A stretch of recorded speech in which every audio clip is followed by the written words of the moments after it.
Hello everyone, welcome back. Today is Figure Friday. So today we have Grunt. So we have Robert Graves, otherwise known as Grunt. Um, let's see, we got him in the package, out of the package. I kind of got him out of the package already. I figured that might make it a little bit easier. We do have some nice art inside the box here. Trying to make sure I got this right so you can see this. And of course, you know, he is in here. He's got like the plastic ties in here. Normally I kind of show you guys. So, you know, we have these simple plastic ties that are in there, and I just kind of cut them out so that way it'd be a little bit easier trying to show you what we all have. Let's look at our box art here. And I have all of our other figures sitting in the background. I mean, that's not all of them. I got plenty more. Unfortunately, they're sitting in boxes instead of being nicely displayed like they should be. So we do have some wonderful box art, a nice posing of him as the figure. And this is our classic G.I. Joe, what I would consider our laser rifle. Because, you know, in the cartoon, it always shot lasers. And of course, G.I. Joe was blue, Cobra was always red. So same picture we have here is what's inside the box that Grunt was in.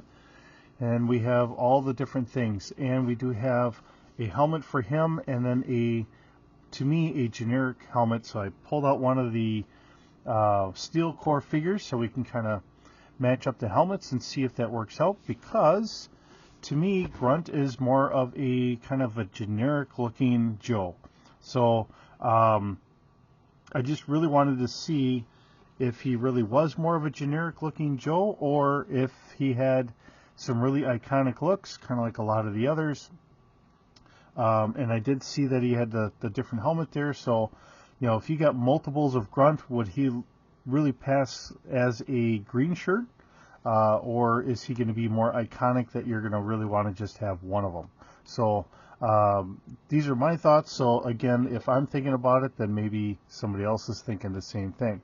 So we have some nice stuff on him. Let's kind of go through, seeing that we have him out. And of course we do have that ankle joint, so you can kind of pivot his foot left to right as well as front and back. So you can try and get him to stand and pose however you need him to pose. Right here at our boot top, we do have a joint here so we can twist the boot. So if you need him to take that step over here, we can do that. And the ankle is fine. It is the double ankle. Boy, if I only knew my physiology. All right, we have the double knee joint here, so he can actually move his foot all the way back, so he can kind of stretch out, which is a really nice feature that we get sometimes. Sometimes we do, sometimes we don't. He's got a pouch here on his leg, and we do have a joint here. If I can get, there we are. It was all stiffed up here, kind of, but now it's moving. So now we can move the leg here, and of course it's the same thing on the other side. So the torso, he's got his belt here. We do see we have a joint here, and we do have our abdomen joint. So if he's trying to do push-ups, or wow, I am doing bad this morning. If he wants to do sit-ups, he can do sit-ups. If we want him to do push-ups, we can get his arms here. Actually, why don't we kind of widen his arms out, do a nice, and we can have him do his push-ups here. Actually, that's a good question. I've never had a Joe figure trying to do push-ups before. So let's try and see if we can't have him doing push-ups just for the fun of it, because we got all the joints and all that. We have the double elbow. We have our movement here underneath our shoulder, our bicep there, and of course this is all straight, and then we have his hand, and it can go back and forth. Now he has the trigger finger out here. Actually, he's got one on that side too. So that kind of works. He does have a holster here for a sidearm and a knife up here. Let's see. I want to see if I can get him down. Can we get him down to the ground here somewhat? I think we can. because he's got the double ball joint here, so that works in our favor. And we can get him all the way down to the ground, almost here. I mean, I could probably move the arms a little bit more, but yeah, we could actually have him doing push-ups if somebody was better at doing the stop motion than I am. I'm a beginner at best, so I've done it a little bit with my Legos and that, and sure, now I just knocked his little screen off. Okay, so let's see what we have. We have his vest, so we have pouches here. That looks like mag pouches to me. We have some, what to me almost looks like magazine pouches here underneath whatever this is. So as we look at this, we have, I'm not sure what the, oh, actually I'm going to guess that's mountainous terrain with some sort of writing underneath. I'm thinking that's what we're supposed to have. So essentially he's got a GPS here on his chest, or whatever other data display that he needs to try and get his job done. Now the question is, does this come off, or is this something that stays on? It looks like it's something that stays on there. So with that being the case, now if this wasn't here, you could almost have the knife come down, but we're not going to have that. And he does have his communicator up here. So this is one of the things that we've been noticing, or I've been noticing. I know it's been kind of brought up in modernizing some of the figures. Instead of trying to call on a walkie-talkie, they have a communicator like a walkie-talkie or so, a cellular device, however you want to term it, sitting right there. So it's one of the things that they've done to try and upgrade this so it's a little bit nicer. I think we could probably take the vest off. It might be a little bit of work because it does have E4 graves, so that means he's a specialist. So and if he's a green shirt in the Army, that'd be a specialist. I don't know, I really don't know the rank in the Marine Corps to say what he would be. Seeing I was only in the Army, I wasn't in the other forces, so I can only say with what I know. I know a little bit of the Navy because of playing like Star Trek and stuff like that. And, okay, so kind of learning a little bit of that, and my father was in the Navy, so. Now we had this stuff all in a bag. I'm going to kind of dump it out here. I don't know how well you're going to see, and I dumped everything over. All right, well, let's set all this up because we're going to get the box out of the way. So we still have Quick Kick sitting back here. Some of the other things I've been kind of working on as I knock everything over. This is just my luck, isn't it? All right.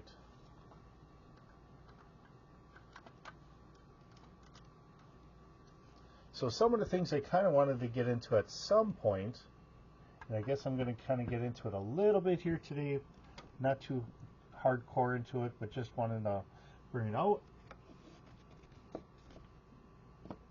There. All right. Of course, we got to get Bazooka kind of standing up because he's still trying to get that fudgy bar. And then we have Specialist Graves here. All right. So, some of the things I really wanted to kind of talk about, I mean, we have our other bats here, and I still have that background. Because I do Legos. I had ordered a bunch of plates for a different project idea, but I was just kind of curious as to how that would work. How high would you have to go to really make it work if you wanted to do a background, generic scenery or whatever for the Joes? So these plates, they're 6 studs wide, and they're 5 blocks high. So this is 20 blocks high. So that gives you a idea as to how big you would have to go and how many pieces you would have to do if you wanted to try and do it out of Lego. Seeing I do a lot of my stuff out of Lego, that's, while we're Bricks and Dragons. It's just trying to have the fun and everything else out of this. Did I get my pencil in here, or my pen, so I could see where we are? Okay. So we're kind of at the limit here where our gear is. Okay. So, like I said, if you wanted to try and create your own custom stuff out of spare Legos you have or something else that you could just kind of store or redo or whatever, trying to get it correctly, it is going to be a little bit of a challenge because, I mean, being a 6-inch tall figure, it is fairly challenging here, especially when I'll grab this guy here. In comparison, this is almost like, to borrow from Robotech, the size difference between a human and a Zentradi or whatever in a way. Well, I mean, they're not quite, but because I believe the Zentradi were about 40 feet tall, but I mean, you get the idea. These guys are giants in comparison. So if we're building this, 5 bricks tall is just barely enough for one figure, but we're going to go 4 or 20 bricks for our Joes. If you're trying to figure that out, if anybody else is out there trying to do any of that stuff, there we are.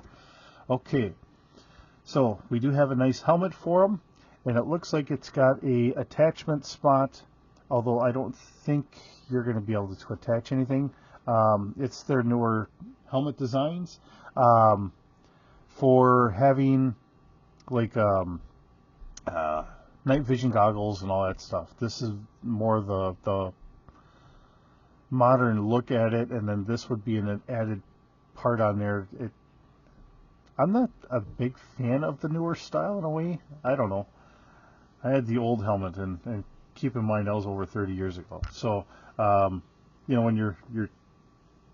I don't think I'm a very good person to really kind of compliment on that at this point because I've been out of the service for way too long to really say. I'm putting this knife up here because, like I said, if I put it down here, which you should be able to do, but now unless you want it to kind of cover this up so it doesn't fall off, which maybe I'll leave it that way, I don't know. Okay, so we do have what I've been terming as our laser rifle. So this is it's almost like a laser rifle to me, what looks like a version of an M1 Garand. But this is what they were using back in 1982 and all that stuff. So it's very iconic to what we saw a lot of the times on the TV. And of course, then we have our M16, and our barrel is bent up a little bit. So, and that feels a little rubbery. It is a little on the rubbery side. He's got a little bit of a scope on there. And magazine is in. So this is an A2 from the looks of it, because we have our plunger on the side. You pull it back, let it go. If she doesn't sit right, and our dust flap is open, or our dust flap's closed, and then you would actually plunge it forward to make sure it works. That was some of the problems that they had in Vietnam that they had kind of implemented later on. We can get some really good range out of this. The problem is it doesn't like having the dirt. That's why you have a lot of guys that really like how the AKs are, because you can get them nice and dirty, and you can misuse them for a long time without having big problems. And of course, then we have our let's see, I'm trying to take a good gander at this. Part of me wants to say this is a 45, but part of me says it's not. So it's anybody's guess as to what we have, but we do have a nice sidearm, and of course that can sit right there. So he's going to kind of cross over, grab that out. So, and then it's got the notch in there for the head mold, so you could put that on instead. And if we compare it to our steel core, it is pretty much online with having a steel core. So if you wanted to if you couldn't get the steel core and you wanted to take Grunt and then put a bunch of these, get these heads on there, then you have generic characters. The only problem is, remember, you have E4 Graves here. So I don't know what you would do on that one, or you just don't worry about it and you just have that. So either way, that's kind of the figure we have here today. I did want to kind of bring this out and say, hey, we can do an army builder. So if you're not fortunate enough to be able to get a steel core trooper or whatever, and you wanted to just pick up some extra grunt and make essentially a group of green shirts, you could do that. So and of course then we have our backpack. And one of the things with the backpack, I do want to kind of say, in our trigger hold, our trigger assembly here, we can put that there, and we can put that there, so that way he can carry his rifles there. So I don't know if I really looked at the back side here all that well for you. We do have the pouch here, another pouch for something, and I don't see what that was, and I don't have anything else in here. So I have a small pouch for something, but I don't have anything there. They dumped everything out in front of us. I will, just out of the curiosity, grab the bag everything came in. I don't feel anything in there.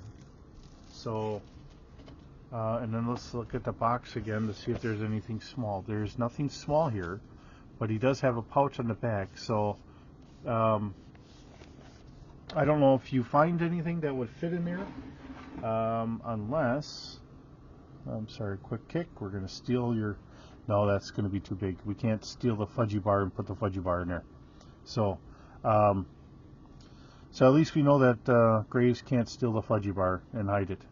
But we do have a pouch here for something that we don't have anything for. So perhaps they had thought that they were going to put something there, but we didn't do it.